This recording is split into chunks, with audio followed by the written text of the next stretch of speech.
monta la polemica e la rivolta di pendolari e autotrasportatori che minacciano di bloccare la viabilità cittadina. Intanto anche la politica si muove, il governatore Zaia lancia l'idea di un bollino annuale sul modello austriaco, mentre i sindaci di Treviso, Padova e Venezia lavorano per ottenere deroghe. Questa mattina la risposta della CAV, la società che gestisce il passante di Mestre, dove maggiori sono stati gli aumenti. Vediamo.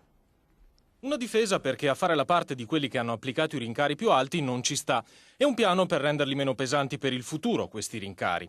Tiziano Bembo, il presidente di CAV, la concessionaria che gestisce il passante di Mestre e il tratto della A57 da Padova Est a Mestre, parla per numeri ed entra nel vivo delle polemiche. Falso che gli aumenti dei pedaggi siano alle stelle. Nel 2009 da Mestre a Padova Est costava 2,20 €, adesso 2,80 € e l'anno scorso, per chi non faceva il giochetto del tornello ad Olo, erano addirittura 3,30 €.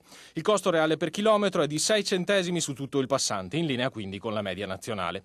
E pertanto i malumori su prezzi alle stelle e balzi all'insù del 250% lasciano per lui il tempo che trovano.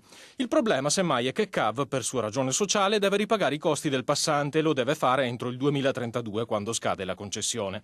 Una concessione più breve rispetto a quelle degli altri gestori, 23 anni al posto di 40, il che quindi spiega anche perché i costi lievitino così per gli automobilisti.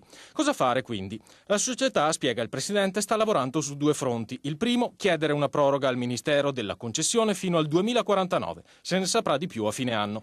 Il secondo, pensare a un sistema di sconti o abbonamenti o vignette come in Austria. Già è in vigore in via sperimentale per 2 anni dal 1° gennaio per i residenti di Dolo, Mira, Mirano, Pianiga e Spinea. Si potrebbe ampliare a tutti i pendolari da Padova Est a Mestre. La società ovviamente adesso sta rilevando i passaggi autostradali di flusso di traffico e farà ovviamente le valutazioni che dovranno ovviamente tenere conto sia della sostenibilità economico-finanziaria di un eventuale allargamento della scontistica ovviamente che degli interessi degli utenti.